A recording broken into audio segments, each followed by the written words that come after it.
Spinning Wheels. We are 20 episodes in. We've done rally, we've done race, we've done F1, NASCAR, karting.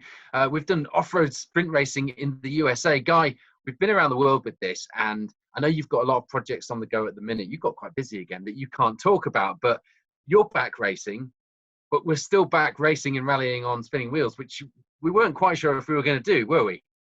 No, it was looking a bit bleak, wasn't it? But thank God it's all sort of back on. I mean, certainly more so racing than rallying. I think rallying's been a bit slower to come back, but luckily it seems to be opening back up again, which is great. And hopefully that will continue through the winter and into next year. And we'll all enjoy the sport that we love so much. Yeah, and I think there's a bit of kind of rally snobbery about the circuit rallies that go on. Obviously, I've got a bit of a bias running Cadwell Park, but you've done some of those rallies, and they're not rallying in the forest. They're not WRC or even BRC events, but they have a place. And at the moment, they're really going to come into their own because the circuits, we've all been working on the protocols. We've got a safe way of getting the events underway. And I think it might just be quite an important way to go rallying in 2020. Well, it's fun, isn't it? I mean, I certainly enjoy it. For me, being a racing driver, it's kind of a little bit more like driving a race car, but it's still a lot of fun. It's you still got to have the co-driver. You get the pace notes, and the circuits are pretty challenging. A lot of the time when you're going in a race circuit backwards as well, it's you're doing it for the first time, of course. So it's fun. It's a great way, and of course for the spectators, it's a great way for them to see the cars up close and personal. So hopefully we'll see more of that next year. The projects you've got on the underway, Guy, I know that you can't talk about some of them. Can you talk about any of them? Can you talk about anything you'd be driving at Goodwood? Well, obviously got Goodwood Speed Week this week, which is fantastic. That's we've got this event going on. Obviously, been a difficult year for Goodwood without the Festival of Speed or the revival. So we've got a kind of like a mini revival ready this weekend at Goodwood, and unfortunately behind closed doors. But they always do a really good job of streaming it and getting it on TV. And I'm really lucky. I'm going to be driving on Friday in the Jerry Marshall Trophy. I'm driving a Pepsi sponsored Capri. I'm driving my Cortina on Saturday in the St Mary's Trophy. And then in the TT race, I'm driving the Hairy Canary AC Cobra on Sunday. So that's going to be a lot of fun. So looking forward to it. It should be good. And the weather looks dry, which is nice this time of year. So should be good. Fantastic. Well, I should say, if you're watching this on YouTube or you're listening to it wherever you listen to your podcasts, recently we got messaged by Racing Life News, and you can follow the whole Spinning Wheels series on their website as well, which is racinglifenews.com. So thank you to those to picking us up, and to all of you who've got involved, because we're going to get some great questions from viewers and listeners both. And one of my friends who's a co-driver, rally co-driver, championship winning the rally co-driver no less last year, and it used to be my co-driver and was my best man at my wedding, said to me, I've just heard who you've got on the podcast this week, and he's one of my heroes. So I've got some great questions from him, from Tom Hutchings as well. So thank you for that, Tom. We've talked a lot about relationships being important to motorsport careers so far on the podcast, and it takes a special kind of talent to form a relationship whereby you become synonymous with a particular team or manufacturer, both in terms of the length of time you spend with them and also what you achieve. Think Schumacher, Ferrari, Loeb, Citroën, Smith, Bentley. Tonight's guest spent half his career as a co-driver at the top flight of international rallying, competing alongside the best in the business. And I don't say that lightly. He spent the other half running one of the most successful British touring car manufacturers in the history of the sport. And I can't wait to find out which half gives us the best stories. Welcome to Spinning Wheels, Mike Nicholson. We better set our flux capacitors for the late 60s, haven't we? I guess so. Late 60s, yeah. That's when, well, it all started a bit before that, I think. Exactly, I'm not sure when. I was about 14, so a little bit before that. So your life began in rallying, as mine did, actually. And you were one of the part of the era when we've already had Mike Broad on the podcast, and we spoke to him about this. It was an era of superstar drivers, but also superstar co-drivers. All of a sudden, the spotlight on you guys, you were on national news. People followed the rallies day by day when they got home from work. It was a lot more than just rallying. But before that, take us back to where it did start for all of you. How did you get into that world? Oh, gosh, I was at school. I was at a grammar school in Derby. I was particularly thick, I think. I think I managed about 5 O-levels because I wasn't interested. I just loved cars. And there was a lot of girls there, and I didn't seem to be having much success. So I thought if I could introduce a motorsport theme into my life, it might help. it actually didn't, but it set me off on the world of motorsport. And if you can call it motorsport, I mean, my first ever rally was with a farmer's son in a Ford Thames van, and it was a 12-car event in Derbyshire. And this was one of the old, it's an E93A, I think they called it, and it had vacuum windscreen wipers. And there was an art to driving one of those things in the rain, and it was hosing it down this particular night. So if you put your foot down, the wipers stopped. If you take your foot off, they went 10 to the dozen. So there was an art of getting the maximum power with the maximum wiper speed. And unfortunately, my driver, Stan, hadn't quite sussed that out. So in pouring rain, on the very first corner, we went off, hit a gate post and rolled it. So that was my introduction to rallying. A farmer came running out. We expected a sympathetic ear, but he chased us down the road with his shovel. So that was my first ever rally, and very nearly the last, I have to say. But that's how it all started anyway. Well, they do say that motorsport is a balance, don't they? But a balance between windscreen wipers and going flat out. I'm not sure. Mind you, Guy, you might have had that at Le Mans.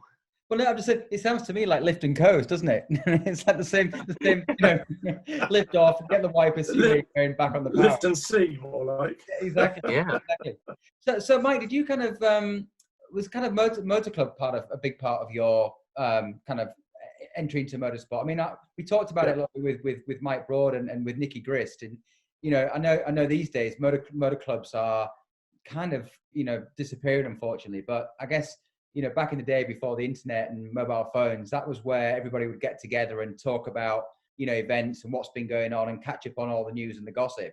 And it was a real hub for, you know, for like-minded people to get together. But of course, that seems to be, you know, I know we've got a motor club close by here, and you know, it's unfortunately it's kind of dying out a little bit. Is it something that was important to you when you were?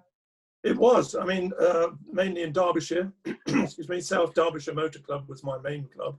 It was quite an active club. You know, we used to put on events and rallycross and autocross and all that sort of thing, and 12-car rallies. It was very busy, big membership, and very sociable as well. We used to have social nights, and it worked well. Great times. But yeah, I think you're right. I don't know of any motor clubs. I live in Northamptonshire. I don't know of anybody around here that's got a club, you know. Yeah. No, it's tricky. So, did any of your family, was there any kind of interest from sort of parents or brother or you know cousins, brothers, or sort of? No. My father was a horse trainer, and he tried to get me interested in horses. And the first one I sat on bolted, and it had no brake pedal. So I thought, I'm never getting on one of those again. And the steering didn't work either. So I sounds better than a Thames van to me. Cars were much better. At least you could hit a brake and stop them sometimes. But no, there was no interest. My father was interested in motorsport because one of his old bosses, I'm talking about post-war, was a lady who drove a Talbot in races at Brooklands, you know. So he had a sort of an interest in it from that perspective. But unfortunately, when I was about 11, I had a massive car accident on my bike, and it put me in hospital for the best part of 2 years. So trying to persuade my mother that going rallying was a good idea was difficult. So I used to tell her I was going to an all-night party, which she was happy about. And my old man went along with it, bless him. So it built up from there, really, yeah. So how did you get from a 12-car in a Thames van to, in 1971, your first rally, at least the first one that shows up sort of on any kind of databases, was the Welsh rally alongside Roger Platt. That's a hell of a rally for your first one, isn't it? Well, I did the Welsh in '68 with a guy called Mike Osborne, and in a Lotus Cortina Mark II. Okay. I think we finished 68th, something like that, and it was quite. I mean, I'd done some events before that, you know, sort of small stage events, but to go straight into a Welsh International, which was 3 days, 2 nights, virtually non-stop. I mean, we got so tired, we were hallucinating. It was really dangerous, you know. But we finished, and that's how it all started then. Yeah, I was introduced to Roger Platt one day, and I just said, know anybody who's looking for a co-driver for the Welsh? And he said, well, I am. And I said, well, no, I'm not in your class, because he was one of the top club drivers in the day. But he persuaded me it would be okay, and we finished 7th overall. He was a good driver in a pretty tatty old Escort, a green one, if I remember. And it was really good, yeah. So that was my first, shall we say, competitive stage rally, yeah. So you were doing the Welsh in a Escort twin cam Lotus engined car. Would that be the equivalent now of someone jumping in a few-year-old Fiesta R5? That's quite a high level to go in at, isn't it? Well, I mean, Roger had been driving it for a while, but certainly from the co-driver's point of view, it was the quickest thing I'd ever sat in. Yeah. And he was the quickest driver I'd ever sat with as well. Because people so listening will think old Escort, but if you actually compare it to now, it is that sort of level, isn't it? Yeah, it was good. I mean, through Roger, I met Russell Brookes and did a few events with Russell, like in the mini days. And through Russell, I met a guy called Pat Ryan that was driving what do they call it? The Blaze Speed Mini. It was a offset bore, 1400cc twin Weber carburetted thing. Had no bulkhead. It was only weighed about. It was like a rallycross car, you know. And we did some events in that. We occasionally beat Roger Clark in stage times. I mean, if we ever had an accident, we wouldn't be here now. It was just a horrendous thing. And through that, we got a drive with John Davenport, with the British Leyland team in, I think, 74. That was the first one of those. So we're quite excited about that because we assumed it would be a Dolomite sprint, and looking forward to that. We got even more excited when he told us, no, we wouldn't be in that. We were going to develop a new rally car. And we turned up to see this new rally car. It was a bloody Allegro. Well, we tried very hard with that for 12 months. It had a Cooper S engine, and it's actually quite good, but it just broke every time the transmission went. Then we finally got into the Dolomite Sprint and the TR7 as well. So I have to ask, did the Allegro have a round steering wheel? Yes, it did. Not the square one. Not the square one. Although, honestly, that actually was quite quick in the forest. It was actually quite good because it had a wide track and the wheels were right at every corner. Had the full Cooper S engine in it and so on, but it just screwed the transmission every time. And so eventually it was binned, and we finally got our hands on a Dolomite Sprint. So you had quite a combination of rally cars at that time. You had Piggy Thompson, obviously James Thompson's from Touring Cars, for anyone listening, his dad. He had a Porsche 911, and I've got a fantastic picture of you guys at Cadwell Park in our archive, which I must dig out, of you two in this Porsche 911. But you had a whole range of different cars at that era, didn't you? You were I joined the Yorkshire Mafia, really, because we moved to Yorkshire and moved to a place called one near Wetherby, Boston Spa. And I sort of met David Piggy Thompson and Tony Drummond, bless them, and Mad Dan Brewer and all that lot. And I did events with all of them. It was, oh dear, the Yorkshire Mafia. You know, they enjoyed themselves more than the rallying, I think. But they were good though, really quick, all of them. Well, this is a good time to mention Yuck Hodgson. Sorry? Yeah, a good time to mention Yuck. I never did an event with Yuck, but I know, I've forgotten what it would be now. Was it not the Mintex, but another one in the Yorkshire Forest? And the night before the event, Yuck, who had a Cooper S, his engine blew. So he got an 850cc engine out of a breaker's yard and put that in. So you can imagine how quick it was. And we came up behind him at the top of Oliver's Mount in his Piggy's Porsche, doing about 120 mile an hour. Yuck saw us coming, starts weaving all over the road. And we had to take to the grass to miss him and spun and all that sort of thing. And he was enjoying himself so much, he just carried on going around. And they were throwing flags at him and all sorts. And I think he eventually ran out of fuel. But Yuck, yeah, oh dear. Great fun. So that's the Yorkshire Mafia. And at that point, you were just sort of, it seemed to be bouncing around. And for someone bouncing around, you were doing some quite high-profile rallies. But then, was it 78 where things really kicked off for you? Was it just before then? No, really, because I was in the British Leyland Works team with Pat Ryan in 74, 75 and 76.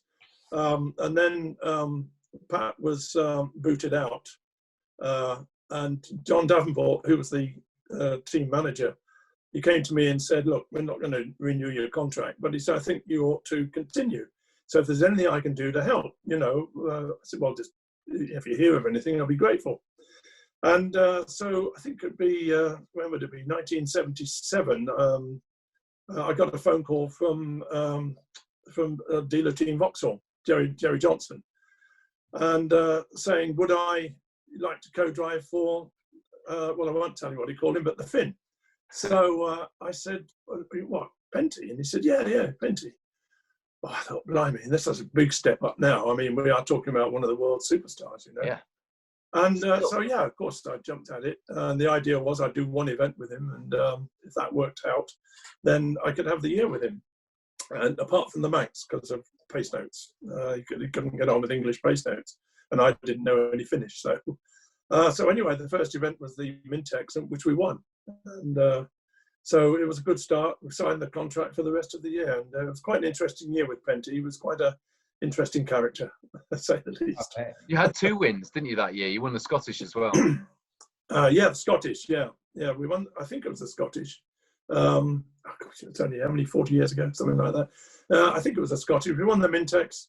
On the Circuit of Ireland, we didn't do so well on the circuit. I remember there was a stage called Erinia Mountains. It was 30 miles, and it was dark, and it was foggy, and it was wet. And we were going up the hill. And on the intercom, because there's no pace notes in those days or anything of that nature, just Mark 1 eyeball, and those sort of eyeballs were steering through the fog. And he said, Mike, get torch. So I said, oh, okay. So I got the torch. He shine on my feet. So I shone on his feet, and he said, look here. And he put his foot on the brake pedal and went straight to the floor. So I suggested we slow down a little bit. And he said, oh, no, you're very too much. It's all uphill. It's all okay. I said, yeah, but the last 10 miles is all downhill. So you can imagine going down this hill, long straight, there's not a cat and mouse chance of finishing. We went straight through a bank, through a hedge, and nosed down into a river, and that was it, finished. The journey home, Jim McRae was our teammate. He continued on. So we were left to find our own way back to Belfast, and we found, this was near Dublin, we found some lads with a marina, with a tow rope, and they towed us back to Belfast, but they kept forgetting we were on the back. And they'd pull out to overtake in this 1300 marina and just get in time, and there'd be a truck coming the other way and coming straight towards us on the end of this tow rope.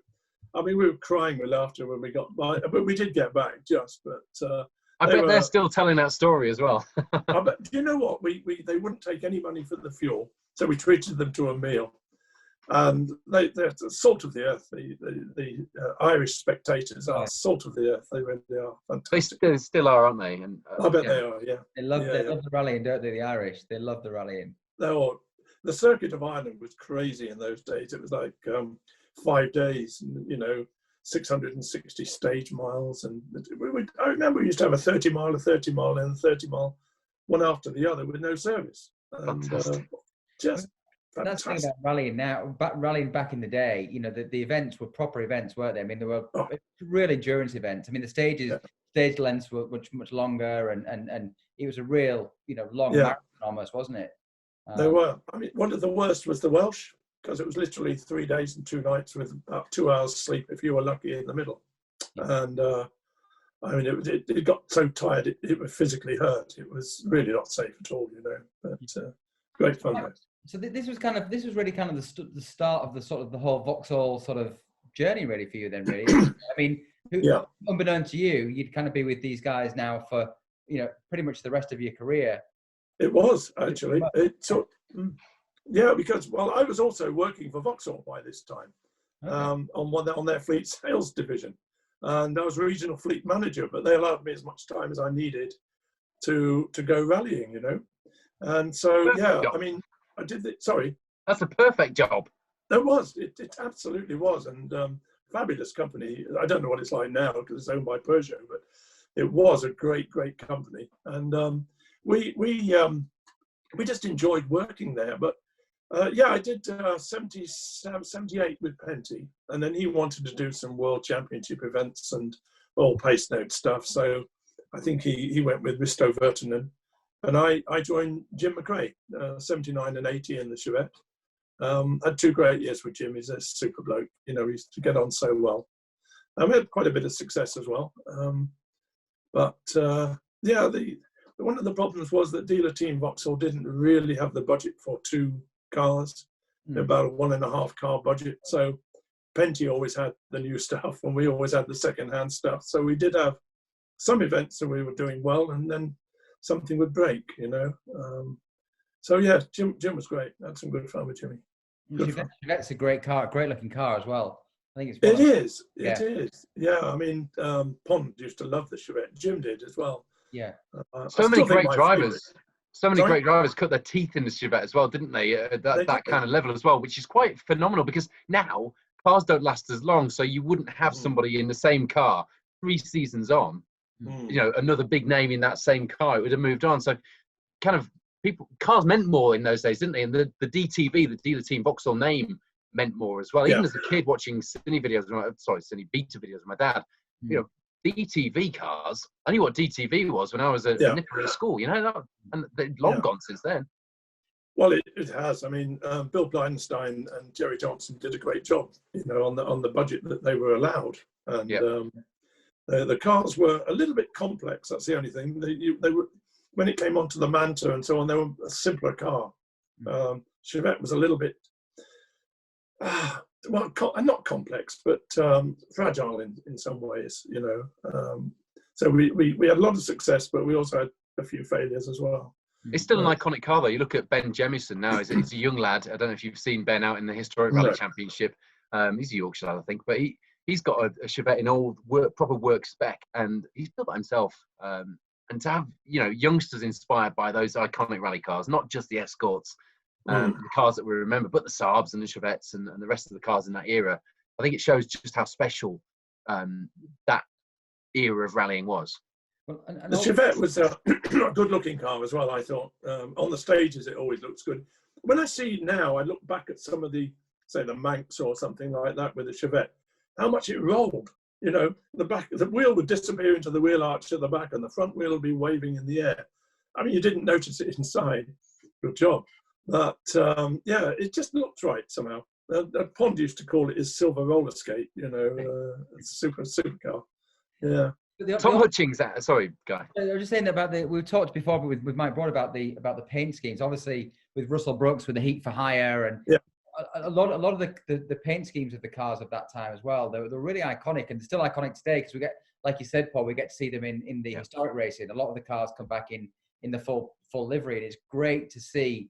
You know, they always look so well turned out and look so professional. Yeah. I mean, that's kind of lost today because the cars are all kind of a mismatch of stickers and graphics and stuff. You don't really have that same... Yeah, I think the Castrol cars, you know, the Team Castrol, if you're part of Team Castrol, it's a bit like Red Bull these days when you look at liveries. The Castrol livery was iconic and was kind of synonymous with the big names, and obviously with the Team Vauxhall and others. But then Red Bull now is on the cars with the big names, kind of backing the winners, if you like. Is that a good comparison, Mike, or is that complete? No, I think it is. When you think back, you mentioned the Andrews Heat for Hire livery, instantly recognisable. You know, the Chevettes, the DTV Chevettes with the silver and the, you know, they could stand out from the crowd, and I think there should be more of that. But on the other hand, there aren't the manufacturers these days, so people have to get the sponsors and use the stickers. You know, fully understand all that. But, Tom Hutchings asked the days where you started. He mentions. I mean, he's a big pro driver nerd. He's a great person to have sat alongside you, I have to say, from experience. But he remembers reading of the days, and he's read your book, and he actually read your book again prior to hearing that you were on our podcast. So he excitedly texted me the other night. But he talked about the secret rallies, where you'd be doing rallies on secret maps and things. He said, how big was it for you moving from doing that kind of map navigational rally to doing the pace notes, with the pace and the speed moving on at the same time as you were doing that? Well, in the early days, we used to, in the club days, we do sort of straight line navigation and herringbones and all sorts of stuff, you know. And so somebody would throw a bit of paper in, and you had to work out where to go. So that wasn't too bad about that. Then did motoring news events, and of course you're using the Ordnance Survey map a lot, which came into great use when we were, say, in fog on the stages, because some of the forests have really good, quite accurate. Well, they're a guide to the roads on the stages, so you could actually call it. You know, made a few mistakes, and one or two come to mind. So yeah, tell us about one or two of those, Mike. Can't just skip over those on this podcast. Let me think. Well, yes, Pentiauricola on the Welsh. We were at a stage called Duvenant, and I knew the stage well, and we set off. And I said, okay, we're from the start. It goes 90 left, 90 right, and you've got 0.7 of a mile, absolutely straight over 3 crests. And at the end, you'll see the trees, and you turn 90 right at the junction. This is good. This is why I like English co-drivers. So anyway, we went off, 90 left, 90 right, came to the first crest, straight, and went over the flat out, 3rd gear, 4th gear, got to the last crest, 5th gear, flat, 100 miles an hour plus, over the top. And there, as I promised, with the old road, straight ahead, full of blown up tree stumps, and an upside down escort. And I've never seen anything like it. They changed the road, and there was a new one cut off at 45 degrees to the right. And we were sideways, there's a scrubbing speed off in the ditch, up the bank, in the ditch and away. And I thought the atmosphere in the car was a bit thick when we got to the end of the stage. So I said, "Oh, Penty, I'm so sorry. You know, I sort of obviously didn't realise. Oh, it's okay." He said, "We saved a good 10 seconds there." So I was happy, you know. But yeah, you could. I mean, I'm just trying to think. I think it was the Mintex with Jimmy and the Manta, and it was really thick fog, and we got a front wheel puncture on, I think it's Pickering. I've forgotten the name. Pickering stage. And so we changed the wheel at the end of the stage. We'd only dropped 4 seconds to Hannu Mikkola. Because so anyway, we changed the wheel and we jumped in the car because there was only 100 yards up the road, 200 yards, turned left in, and I was getting my crash helmet on and all that sort of thing. And I knew the start of the next stage was just 100 yards, 100 meters from the junction. So I'm putting it all on. We pulled up at the start control. So I said, "Okay, Jim," I said, "this is a long straight here, 0.8 of a mile. I'll count it down on the trip, you know, but I mean, it really was thick fog." So anyway, 5, 4, 3, away we went out through the gears, and I was counting down 0.7, 0.6, 0.5, got down to 0.3, and I was just about to say, "Right, that'll do." I'm chickening out by now because we were really flaring in 5th gear. And in front of us, all I could see was some Marlborough anoraks with their arms doing this. And they dived out the way, and we went up this bank, through a fence, knocking a fence down, and came down on the road, and then continued. And I couldn't work out what the hell had happened until afterwards I realised that where we turned left into the stage start, instead of starting 100 yards in, it started 300 yards in. Because I hadn't sussed that out when I was putting a crash helmet. So I was always 2 or 3 tenths of a mile out with my calculation. But I think we were still fastest. But so yeah, it can be dangerous. Isn't it funny thinking that somebody somewhere will be telling that story from the point of view of somebody stood on the bank in a Marlborough jacket? We saw the lads afterwards, and we were running, I think, number 5. They came up to see us at the finish, and they said that, I think Malcolm Wilson and Hannu, they were sort of accelerate, brake, accelerate, brake, accelerate, brake. And suddenly these loons flat out straight towards them. And of course, they didn't realise what was going on, but it scared the living daylights out of them. But yeah, we survived. I think we finished. We always finished second to Hannu. So I think we were second to Hannu on that one. Yeah. Relationships seem to have been big in your career. You talked about Jimmy, and we'll come to the championship year, of course, but you were with Jimmy before, well before you actually won the championship together. So, you know, a lot of co-drivers and drivers, I mean, Colin McRae, Nicky Griffin, we've had Nicky on the podcast, of course, are perhaps another theme along this line. But, you know, most co-drivers and drivers, if they split ways, they split ways. The fact that you had a few relationships which kind of continued throughout your career probably says a lot about you, but about the, you know, what people wanted alongside them as well when they were driving a rally car, would you say? I think it's important to have a good relationship. It really is, because, you know, there was one driver I had a bit of a strained relationship with, and I won't go into details, but a bit headstrong and wouldn't listen to anything, and then we'd go off and then he'd try and blame me. So, you know, because he was late on the note. He never said that to me, but he was telling other people. I found out about it, but so I wouldn't want to be bothered with that. But generally, with Jimmy particularly, apart from the fact he used to lecture me on the Scottish about how the English bastard kings came up and they slaughtered them at Bannockburn and all this. So I learned a lot about Scottish history, especially about the English kings. But, you know, it was quite, it's great fun with Jim. He's always been good. Great driver. We had a lot of success. We had 1 or 2 big accidents as well. I mean, one Lombard, one in Kielder, It was absolutely hosing it down, as it always does up there. And we left the service area and all the lights went out. So all the lads could do, I mean, they were called CBA Oscars, I think, the big driving lamps. Yeah. They just wired a couple of those on. That's all we had.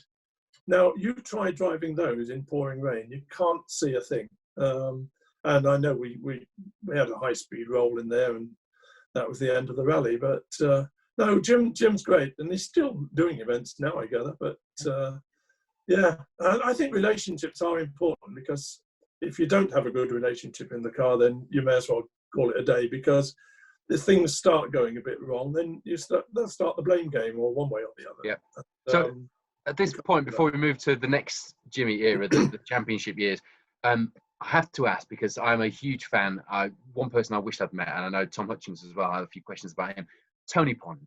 Tell us about the man, because he comes across as this jovial, fun, I'll have a cigar after the rally type of character. But I know from talking to Mike Broad previously on the podcast that actually there was another side to Tony which was completely focused and absolutely ruthless. Just give us a bit of a picture of Tony Pond as a character, because he's someone I am fascinated by. I don't know. I'm not sure about ruthless. I think anybody who's a rally driver, if they want to win, there's a certain ruthlessness, I suppose. But Tony was just very easygoing, very laid back. But in the car, oh my God, he was incredible. And I remember on the Manx, 81 Manx that we won, we'd been out there doing the recce. We'd been there two weeks, and we're going round and round the stages. And I said, oh, come on, Tony, not again. And he said, you'll see why when we win this event. And so we set off on the event. And I think the first stage we spun.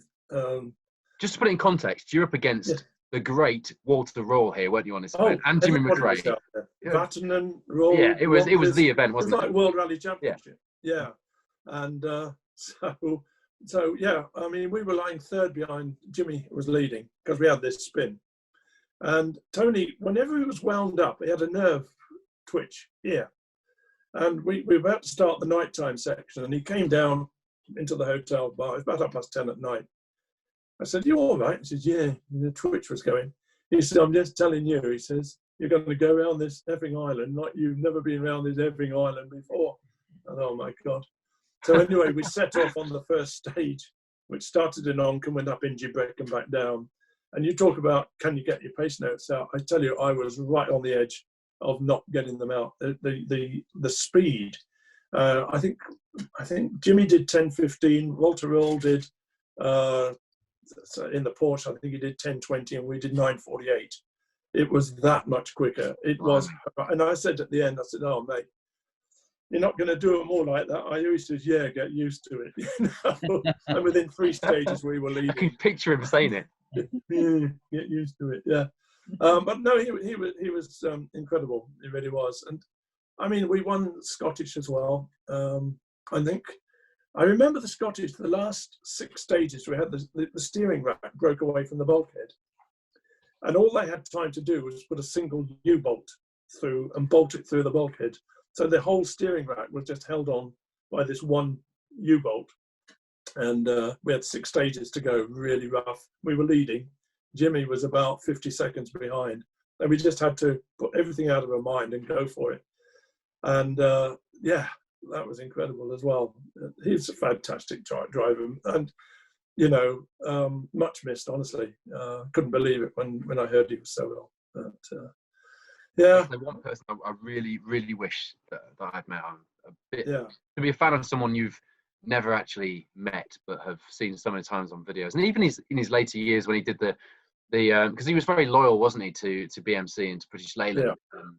But even in later years when he did the Metro project, when it was a bit of fun for him really, but he was still a character, wasn't he? He was a character, and him and Ian Grindrod, they were complete opposites. You know, but they were a fantastic team together. And Grindrod, in my opinion, probably the best co-driver ever. But Pond and Grindrod, and we just had great fun as well. But once the doors shut, it was pretty serious stuff. Because it had to be honest. Yeah. You know, you can't mess about in these events, can you? You know. No. So afterwards, yeah, have a bit of fun and so on. I bet. So Yeah. Grindrod took over from you when Jimmy moved to the Asconas, and then you took back over when the Mantas came along. Yeah, I mean, I did, well, what happened in 81, Pond wanted to do some World Rally events. And of course, Vauxhall is a UK brand. So there was not much, they couldn't see any value in it. So Tony went off, and I think, did he go to Nissan? I'm not sure. Anyway, he went off to do some world events. And so I stayed on and co-drove for Terry Cabey for 2 years, 82 and 83. And he's an underrated driver. And again, budget cuts didn't do him any favour, or us any favours, to be honest. We had a lot of breakdowns with the car, but we would often be lying second, third, fourth, you know, and then bang, something would go. So then I did that with Terry. Terry went on his way, and then we switched to the Mantas. And that's when I went back with Jimmy again. Because I sort of stayed with the GM brand and hopped around, which was great, to be honest. You know, it was great. And was that a conscious decision, Mike, to stay with GM? Did you kind of sort of? Yeah, because I was working for them as well, and on the marketing and fleet sales and things like that. You know, so you know, I couldn't have done that job, which was you know, my number one role really. Yeah. Back in my day, co-drivers didn't earn the many thousands that they probably still do now, but you needed, with a you know, growing family, you needed a proper job as well. Yeah. But they were very good at Vauxhall. I could basically take whatever time I wanted, and so yeah, I did. Was it in 81? I did. And actually, I did an event with Jimmy in 1981 because I think Tony was going to do a World Championship event, which I couldn't do.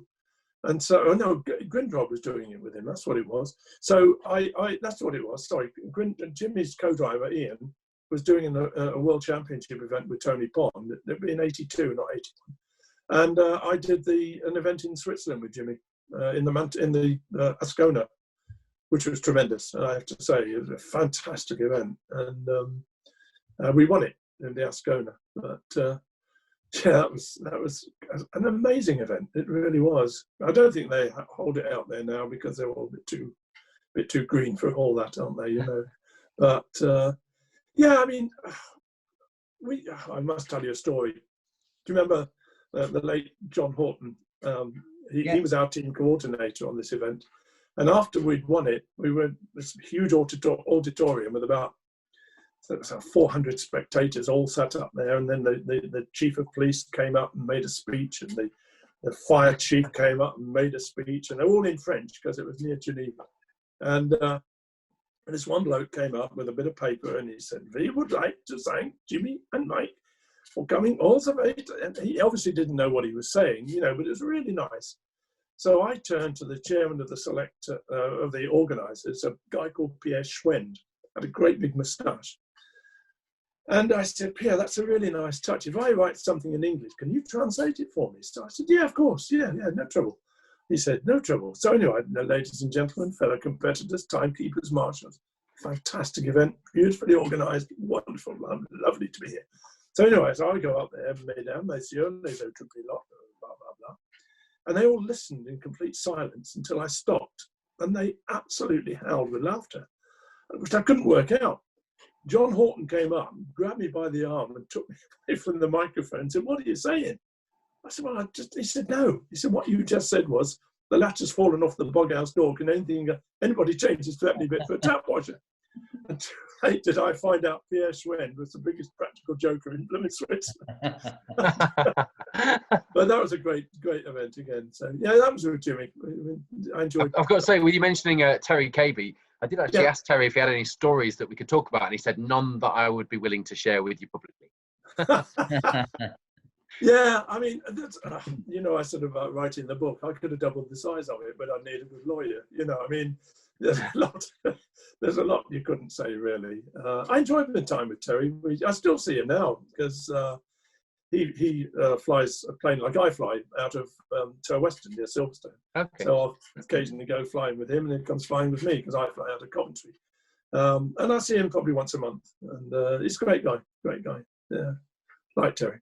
So let's move on to 1984. This was the year. I mean, you've been at the top, you've been with some of the best drivers, and you're back with Jimmy. You were in the Manta, the AC Delco Manta. Now, I have to say, Guy Smith's dad owns and has had restored to its original glory. And my dad gave me a model of just a few months before, which I will share on our Instagram. Guy, if you could perhaps share the real thing while I share the 1/43rd scale model, that would be great. I'll see the picture on the wall behind. We can as well, yeah. Kicking up the dust. Is that on the, what's that on the Welsh? Scottish. 84 Scottish, yeah. So let's go with 84 then. Talk us through it. That must have been just one epic adventure. Yeah, I mean, again, we had everybody was there. You know, it was just a World Rally Championship again. You know, all the world's top drivers. So to actually win the championship that year was great. First event, Mintex. I think we finished second. I told you about the puncture and reading off the Welsh. Oh, gosh, I can't remember. But anyway, when it came to the Manx, there was Tony Pond was out in the Rover SD1. Walter Roll was out in the Porsche. And everybody was out there. The championship could have been ours, or it could have been Russell's, if I remember. It was quite a complicated thing that if we finished first and Russell third, that we would win it. But if we won it, he was second. I can't remember the complication of it all. And so we had a hell of a scrap with him. A second here, a couple of seconds there, and we were just leading. And we're coming into Faulty Will, which is the old hill climb, and really quick into a left and right over a bridge. And under the trees, it was damp, and the Manta in the wet had understeer. And we I don't know how we got around the corner, but we did just. And we got to the end of the stage, so we waited up there and waited for him to come, so we get an idea of his time. And Jim said, well, he said, if he's beaten us on that one, that's it, we'll settle for second. Anyway, 2 or 3 minutes later, he still hadn't arrived. So Jim says, come on, I know where he is. And he hit the wall and he was out, which left us with a 12.5-minute lead, which you try then with a day and a half to go. It's hard one. Trying to keep your concentration. Jim misheard notes. I know, I don't think I've ever done it before. On a stage called the Cowers, very narrow, twisted little stage. I turned over 2 pages on the notes. Don't know how, but I did. As far as I was concerned, it was working perfectly. Everything seemed to work. I mean, I was a whole mile out, something. And halfway down this straight, suddenly this voice came over the intercom saying, "What the f are you talking about?" Anyway, we won it and won the championship, and that was a great feeling. Yeah, because I won the national championship with Jimmy in the single cab Chevette in '79. Yeah. As well, which that's a car we enjoyed as well. It's not all that quick, but the handling of it was amazing. You could just chuck it into any corner, any speed, it would come out the other side somehow. Yeah. But yeah, it was a good year. Good year. Really, so after this, the rise of Group A sort of started to take a bit of shape, and you started to experiment with front wheel drive, of course, with the Astra. And I'm sure we'll cover that. But I have to talk about a particular car in '86, which I have had the pleasure of seeing in the flesh when I met Russell Brookes a few years ago. Bless him. It was the Astra 4S. So you've got this Group A Astra, the GTE, which was, production rallying at its best, and it became the Group A phenomenon that we all love. But the 4S was something very special, wasn't it? And you, I think, did its only rally. Is that right? Yeah, the only one, certainly in the UK. I'm not sure, because it was the Opel. It was an Opel car that they were sort of trying to develop. It had a Manta 400 engine, but supercharged. It was for the Group B, wasn't it? When they weren't sure which was happening, whether it was going to continue. Yeah, it was 4-wheel drive. It had a computer controlling the drive, and I remember we were wanting to win the championship, and there was 2 Ford RS 200s out, Steve Glanquist and Mark Lovell, but the Alistair Sutherland in the 6R4 was our biggest threat. Actually, he went on to win it in the end. And so this was the last event, and we borrowed the Astra 4S. And during the year for the national series, this was, we did this particular stage. I've forgotten what it is now, but a long straight at the start in the Manta 400, because we were doing the national series and in the Manta 400 in South Andrew. And we got sort of near the end of the stage, and the straight, we just selected 5th gear. And that was fine. When we did it about 8 weeks later in the Astra 4S, by the time we'd done 200 yards, we were sort of on the rev limiter in top gear. And there was about 6 Vauxhall directors stood on the first corner. And we arrived far too fast, much too blooming fast. And I don't know how Andrew got round, but we did just. And by the time we did another couple of corners, we were so shocked, we slowed right down almost.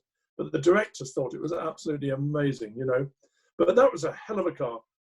You could go around hairpins in 3rd gear and it would just go. And it was fire breathing. You used to throw flames out the exhaust. And it is a monster. We'll share a photo of it on Instagram because it's just, if you're into rallying and you know, obviously Mark Astra was such an iconic Group A rally car, but this was something else. And didn't Russell Brookes then take it on as a safari car, didn't he? There was a story about safari after that. I'm sorry, I don't know. I think the biggest problem was with it, it's over complex. So if you had a gearbox failure, I think you're out of the event. Yeah. It couldn't, you know, I don't think you could change a gearbox quickly in it. But I think it's Dakar, not Safari, but yeah. And the sound of the supercharger as well, wailing away, it was just an amazing bit of kit. It was.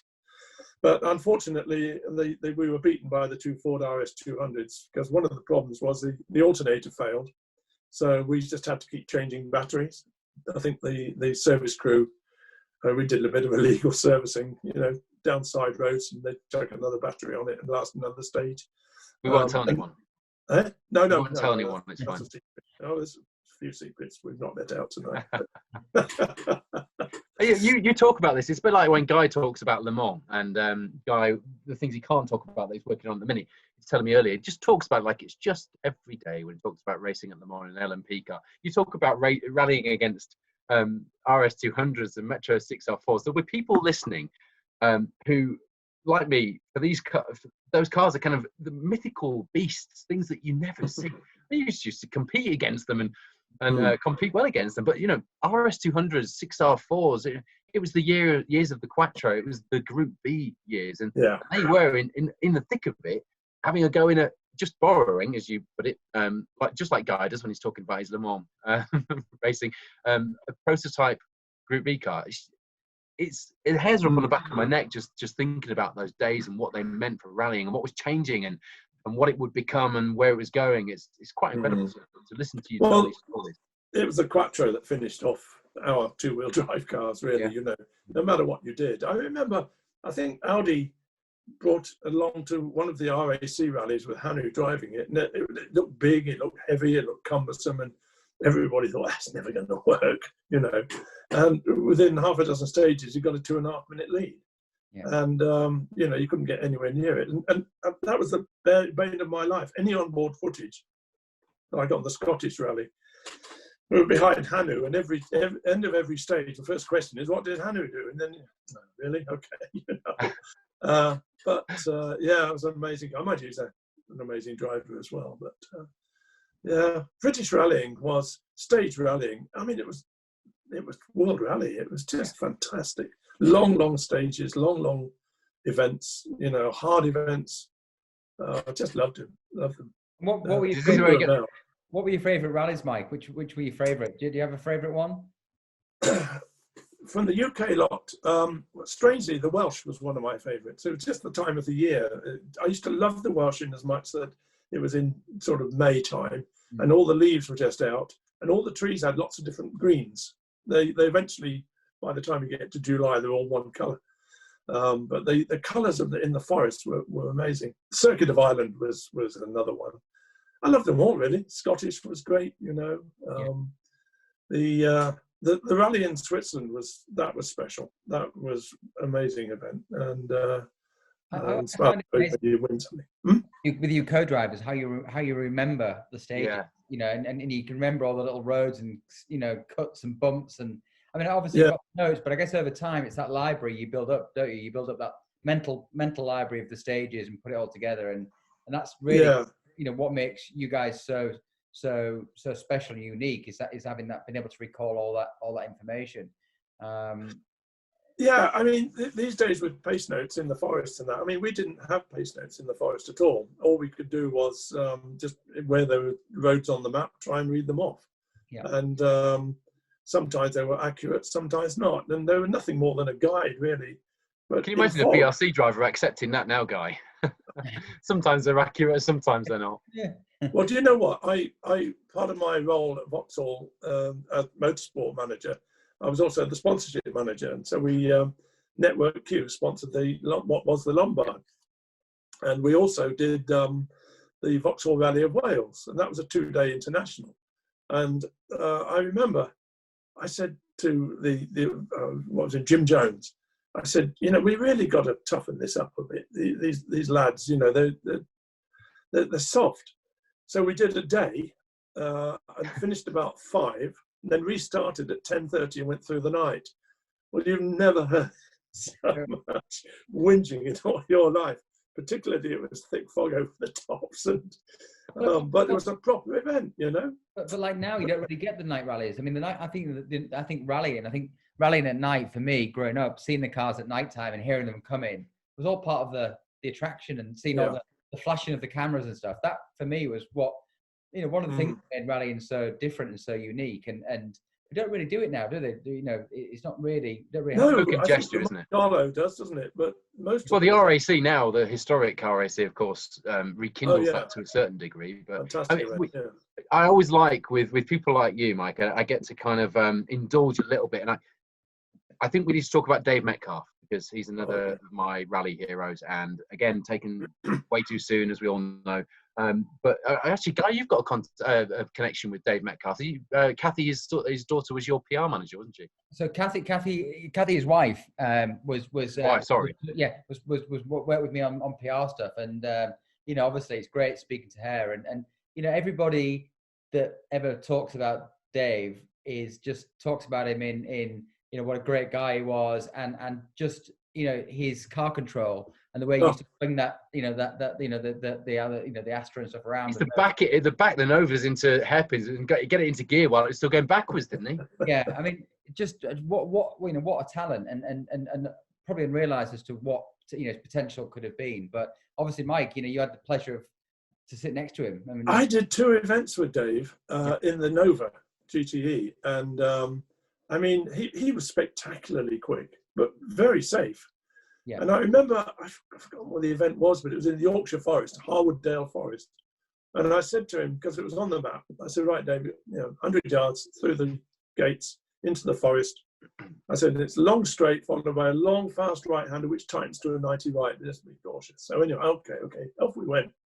We were going down this straight, and I said, long, fast right, Dave, tightens. And I'm nudging him like that, and we just, I mean, spectators ran a mile, but we got round, don't know how. And unbeknown to us, between the start 5, 4, 3, 2, 1 and that corner, the intercom had failed. So he thought I was saying nothing. He thought it was flat. But yeah, I mean, we were lying third against a lot of big machinery on that, and unfortunately, a drive shaft broke on the last stage. I still think we finished 9th. But I have to tell you,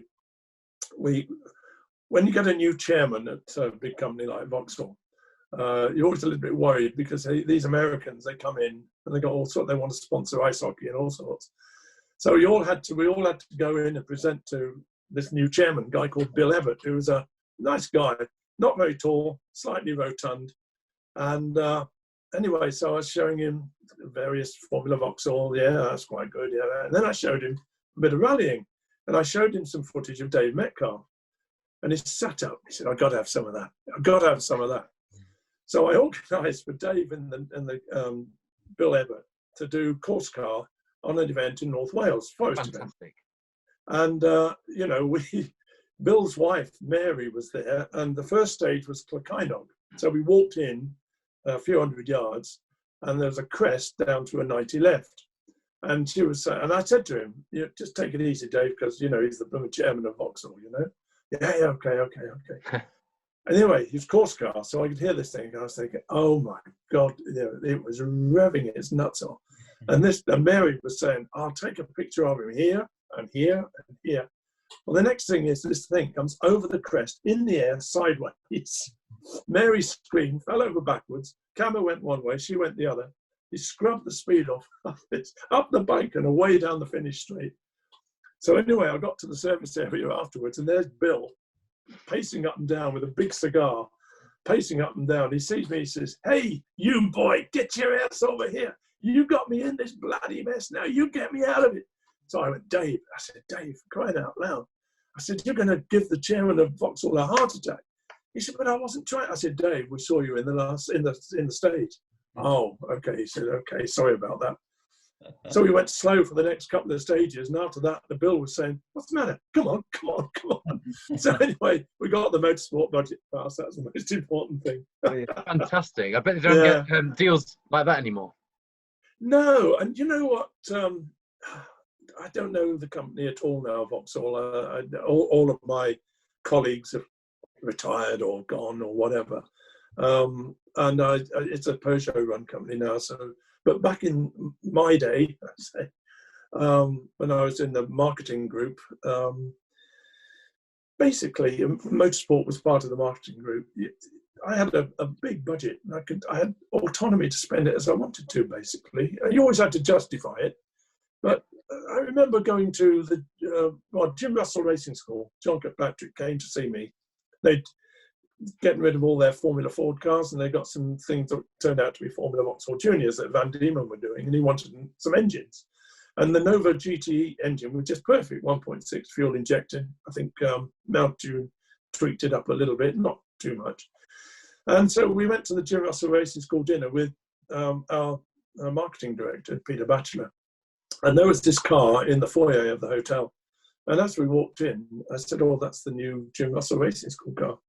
And he said, "That would make a fantastic one-make series, to support Formula Vauxhall." He said, "Work up a cost." I worked it up. A week later, it was approved, and away we went.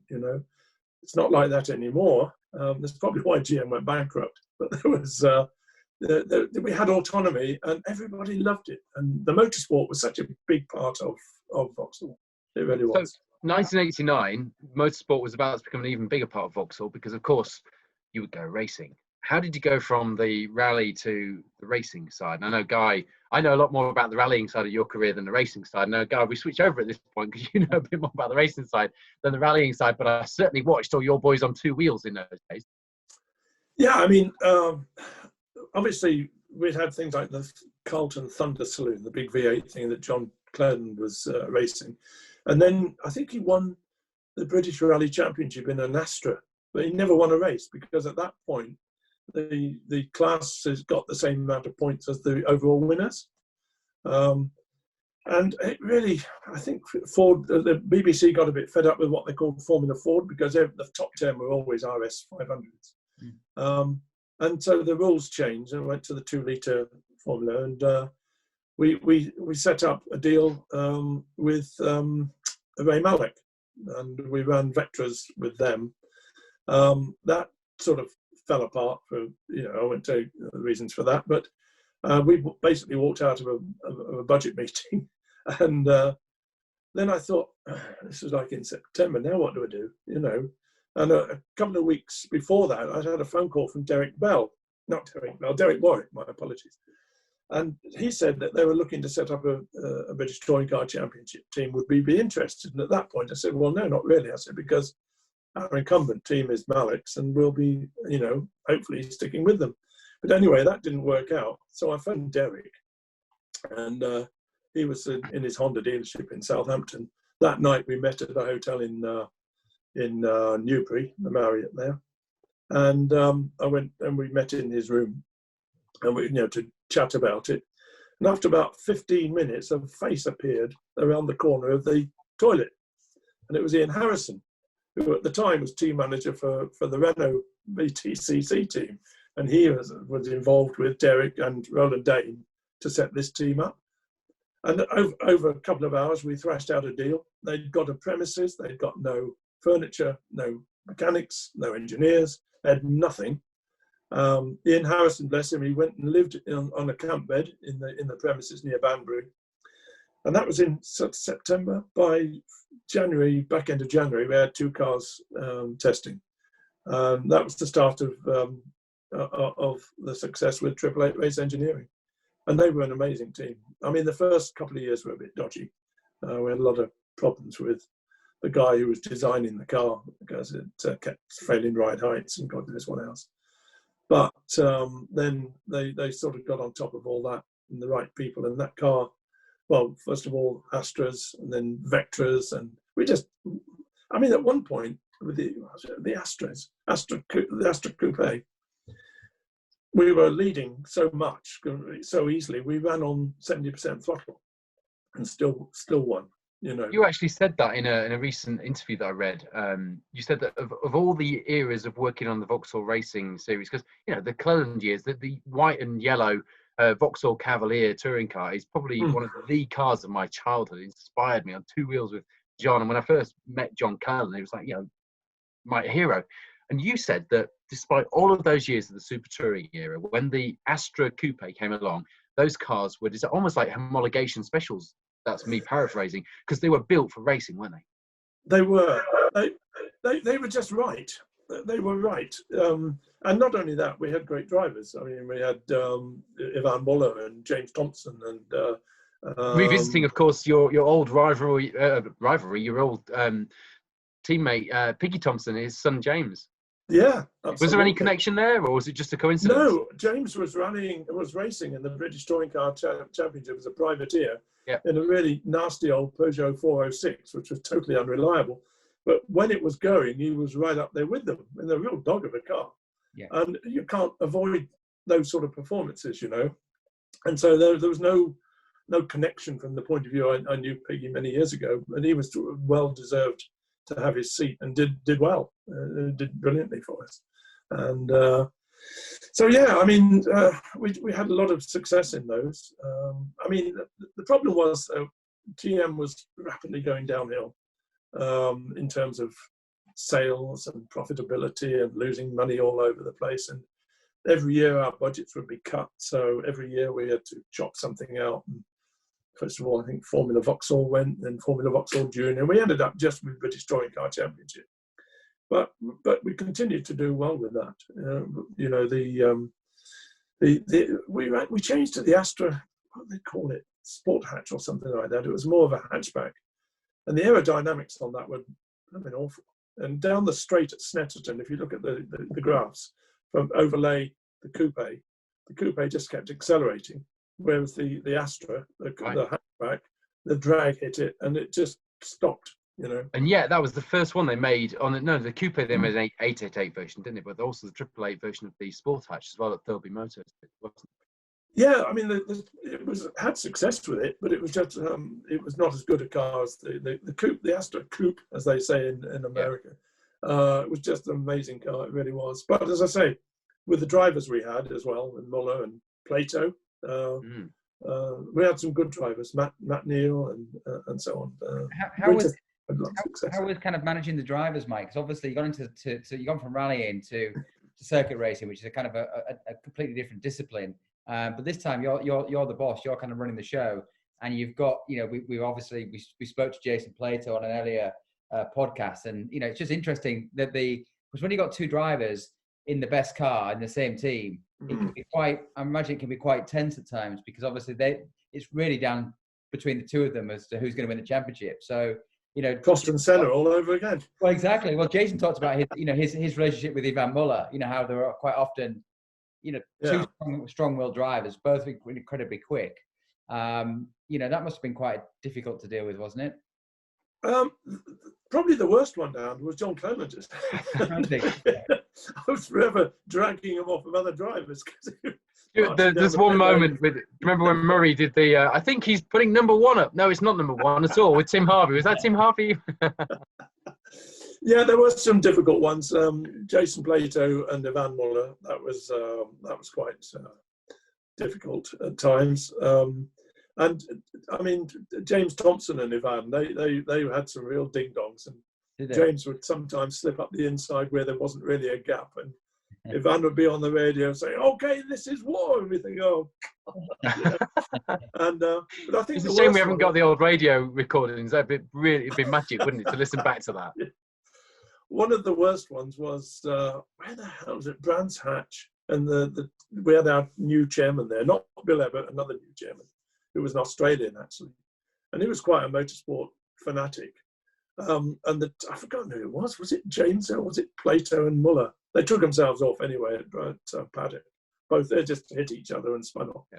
And I had to go and face the chairman the next day and explain, he gave me a huge bucket for, how did you allow that to happen? I said, well, it's very hard to stop them. And he said, oh, we should have pulled one into the pit lane and made him sit there for 30 hours. I'm sorry, mate, you can't do that. You can't. I didn't say, mate, but can you imagine that guy as a driver? Oh no, yeah, like in the sin bin. But what again? We talked about rallying. We talked about British rallying and how you were part of that golden era of probably the best era of British rallying. And then we talk about touring cars and what a period. That period again with touring cars. You've got all the manufacturers in there. There's 10 manufacturers at one point. Yeah, but I mean, it was again such a great series. I mean, British touring cars is still going strong now.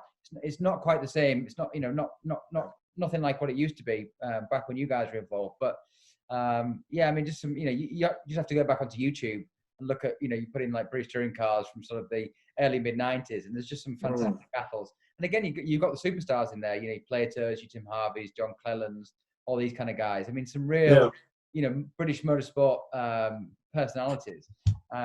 So yeah, to be a part of it, you've been fortunate to be in good eras, as it were. So yeah, I mean they were good times because there's as I say, at one point there was 10 manufacturers.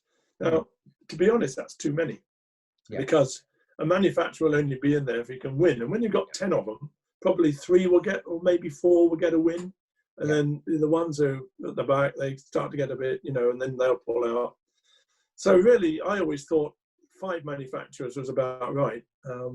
But they, I mean, the racing's still pretty good. I was watching Croft this weekend.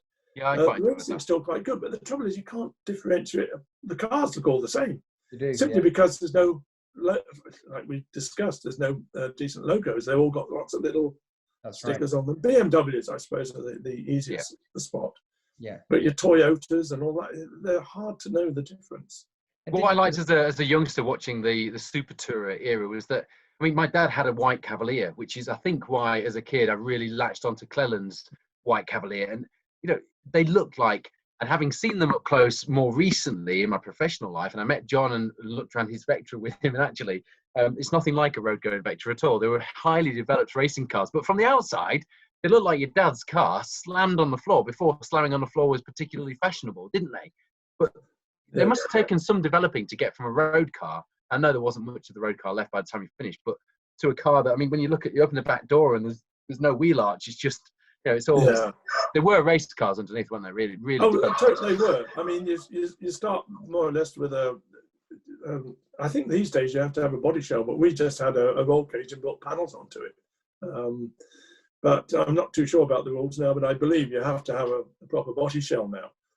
But British Touring Car Championship is still good racing. It's well supported. Yeah. There's just no names particularly. Okay, Matt's there and Colin Turkington and so on. But I don't know. It doesn't seem to have the big stars that we used to have. No.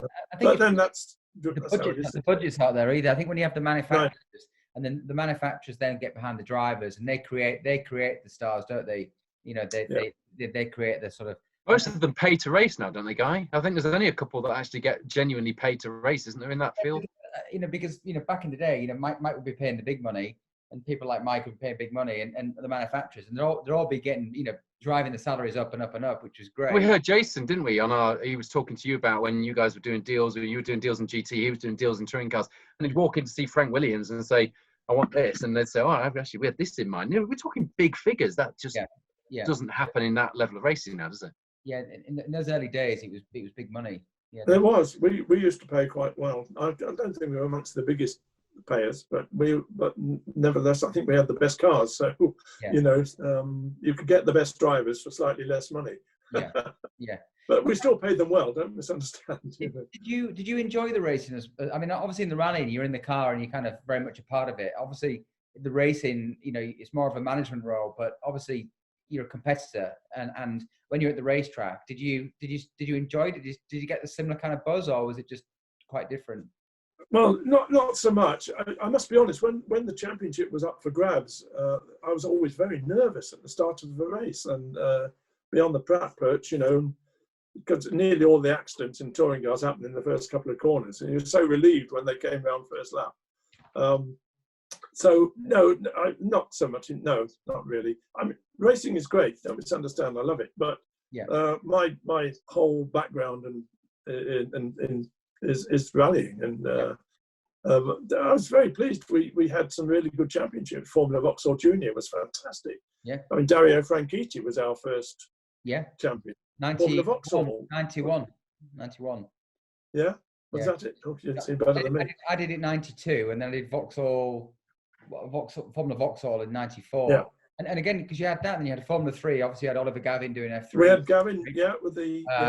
So you guys were, you know, I mean Vauxhall, and then I think Renault tried to do a similar thing to Vauxhall in the respect that they had Formula Renault, and they were kind of trying to develop into kind of national motorsport, and they did the Renault Spider, and stuff like that. And where Jason started, I think. That's where Jason started, yeah. So you guys were into, you know, really, really big. We had a lot of things going on because at the time the money was not a big problem at all. But gradually, you know, GM in the US would squeeze GM Europe's budgets, and they would then squeeze our budgets, and we all had to cut back. Eventually, you get to the point where something had to go. But as I say, we gradually lost it. We lost the rallying. We lost Formula Vauxhall. That was a great championship. I mean, Hakkinen, McNish, Coulthard, Montoya, I think Barrichello, they all came through it as well, or either ours or Formula Opel. Fantastic championship. But so no rallying. I enjoyed both very much. Although my involvement with rallying was more as a competitor than a management role. But no, I've enjoyed my life. Paul, do you have any questions? We mentioned the ones that Tom had really come out with, which I focused on because I had this chat with my mate Tom the other night, and he was that excited we had you on. There was another question, I think, somewhere that somebody had asked. Who had asked it? It was on Brian Hull? No, it was about Brian.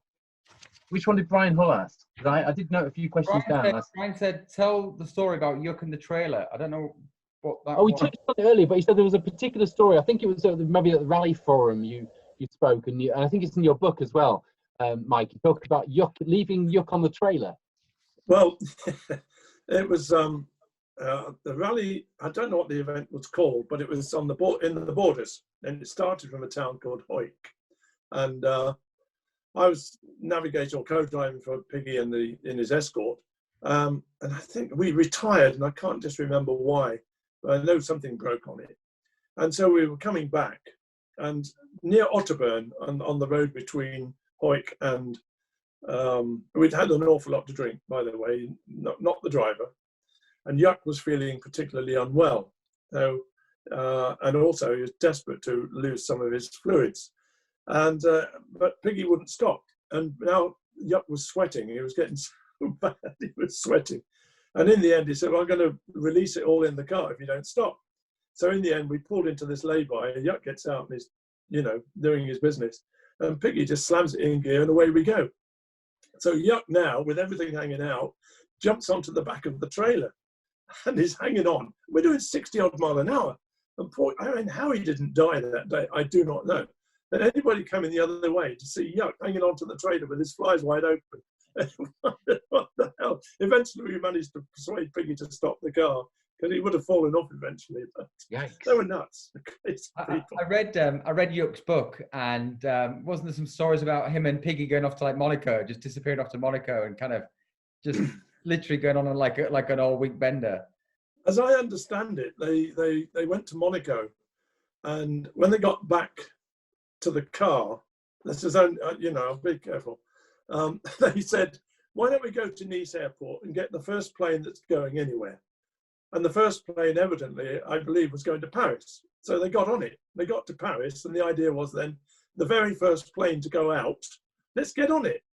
and it was going to Sydney, I think. So they disappeared for about a fortnight. You know, that may be folklore. I don't know, but I wouldn't put it past them. Honest to God. Definitely asking Yuck next time I see him about that one. I tell you. I'll tell you, the best Yuck story I heard was he was going to do the Manx, and they took a coffin with them full of rocks. Have you heard this one?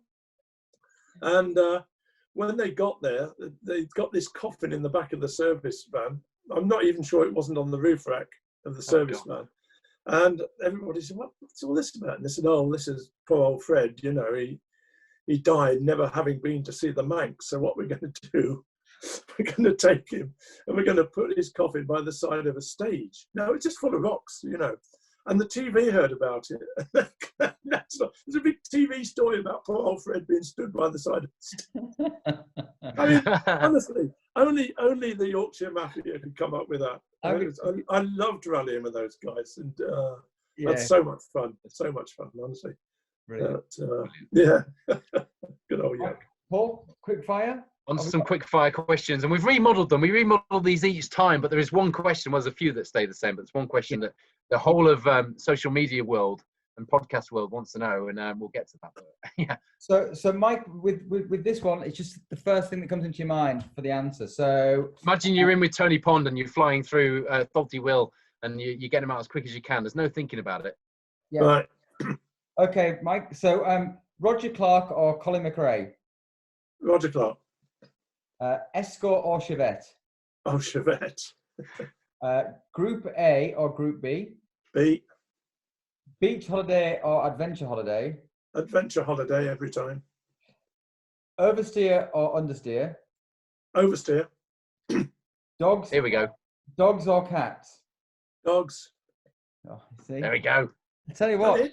Yeah, that's it. Well, we've got these questions, and dogs wins every time. Apart from we've done 20 episodes now, and 19 people have said dogs. So, to be fair, we had to really drag it out of Natalie McLaurin because she was edging both ways, wasn't she? And we had to really sort of steer her in the way of the dogs. She was. I mean, I don't dislike cats. I mean, in fact, we had one in here a few weeks ago. Just turned up and decided to make it its home. You know, it turned up and sleep on the sofa. It had a telephone number, and evidently it does it all like See, dogs just don't do that, you know. No, cats have no loyalty. They'll go. Anybody feeds them, they'll go there. You know. Oh, like nothing like a rally co-driver. Yeah, nothing like a rally co-driver. Well, actually, that leads us very nicely onto our next question. It does. So Natalie said, "If motorsport was an animal, which animal would it be?" Oh my God. Motorsport was an animal. Or motorsport. It's got to be something like a leopard, isn't it? Something snappy and fast. Exactly, good answer. Or a shark if you're in Formula 1. No, that's just the other drivers. Yeah. Well, that's true. Yeah. I'm thinking of a driver. Yeah, definitely a shark. Yeah. So Mike, our next guest, we're not quite sure who that's going to be yet, but do you have a question for them that we can ask them? Well, I mean, you did mention this. I think what I'd like them to answer is rally drivers or racing drivers, who are the most talented, who are the most skilled, and why? Good question. That could get quite controversial if we should run that. It should be one we tag onto every one guy. I can tell you rally drivers, hands down. Says the works racing driver. But it's funny. It's like when you look at MotoGP, when you see the slow-mo of the MotoGP riders and how much the bikes move around, and you don't unless you actually slow it all down, you can't take it all in. And it's amazing how much goes into, just riding a bike. I mean, when we were doing the Manx Recce, we always used to try and time it that they were practicing for the Manx Grand Prix bikes. Right, yeah. And we'd go up onto Cronky and just lean against the brick wall, the stone wall there. They're coming past at 200 miles an hour, you know. I mean, it's just frightening, isn't it? Yeah. And those tyres, God knows how many different compounds they are, but and you're thinking one blowout, one tyre failure. I mean, at least on a car, you've got three of the tyres. You're right, the tyres though, because such small contact area. With the Honda British Superbike team testing at Cadwell last week, and the lads were testing out. It was so wet you wouldn't run a track day in those conditions. So it's getting close anyway. And Harv Beltran, the manager of the team, said to me, "No, this is good." So I took him around the track to show him how wet it was in the car, and I looked at him. I was really apologetic about how wet the day was at Cadwell. He went, "No, this is brilliant because we haven't tested these bikes in the wet." And I could not believe, I've not really seen bikes really in the wet, super No, go around Cadwell at that speed. They just couldn't believe it. It's just unreal what those tyres will do. Yeah. It is amazing. I don't know how they hang on. You know, the way they move. They're lying on the bike's lying on its side, literally. You know, it's just incredible. It was dispelling so much water, displacing so much water either side. It was like a bow wave, and this thing was still flat out. You know, there's straight through the gears. There was no overrun at all in any of the corners. They're not quite right, are they? No, possibly not. Just like racing drivers. But we're 20 episodes into Spinning Wheels, and although I feel with rally legends like yourself, Mike, I feel this is a little bit indulgent for me because that has been my kind of life, rallying and racing in that order. But this whole podcast journey that we're on, Guy, that's just another chapter which there's opened up so many stories. I'm gonna go. What I love about this is I go away afterwards and I Google some of the things that we've discussed to get a bit more info on them, and it's been one of those podcasts for me. Yeah. I've enjoyed it. I will tell you one thing. I do a bit of flying, and I'm currently embarked on doing the 737-800 type rating, not just a virtual type rating in a simulator, proper simulator. And the training captain was in there, and he was putting me through the paces like you wouldn't believe. I was sweating and none of the automatics were allowed, and do this, do that, don't exceed 2. It was incredible. And anyway, he said, look, hang on. He said, level out at 14,000, put the autopilot on. So I put the autopilot on. He said, I've got a question for you. I said, right. He said, are you the real Mike Nicholson? I said, it depends if you're from HMRC or not. So I found that a bit embarrassing, really, but I thought it was a laugh. But I mean, what a history. I mean, you look through the list of drivers you've sat with and people you've co-drove on, and the cars you've been a part of, and of course your history with the touring car team. I mean, what a career. I mean, what an amazing career, and very so varied. And I think you've absolutely made a huge mark on the world of motorsport, and it's just great to hear the stories and great to hear firsthand speaking about people like Tony Pond and Dave Metcalf, because of course John Cleland. John Cleland. Cleland. Yeah, I mean, it's just great. It's great. Yeah. Our listeners really enjoy it and appreciate it. So thank you very much. He's still got one of our Vectra V6 Challenge cars, but I loaned it to him for racing school at Knock Hill. We never had it back. In fact, I did hear that one of his lads was rallying it, but there you go. Anyway, it's too late now. On that note, thank you for listening, guys. Make sure if you're listening on wherever you listen to your podcasts, on iTunes or Spotify or Google Play, make sure you watch on YouTube as well, because there's a rather nice picture of that AC Delco, that British Open Rally Championship winning Manta behind Mike's head. You really need to see. I don't know who took it, but it's a good picture. Great. Thanks, guys. Thanks, Mike. Thank you.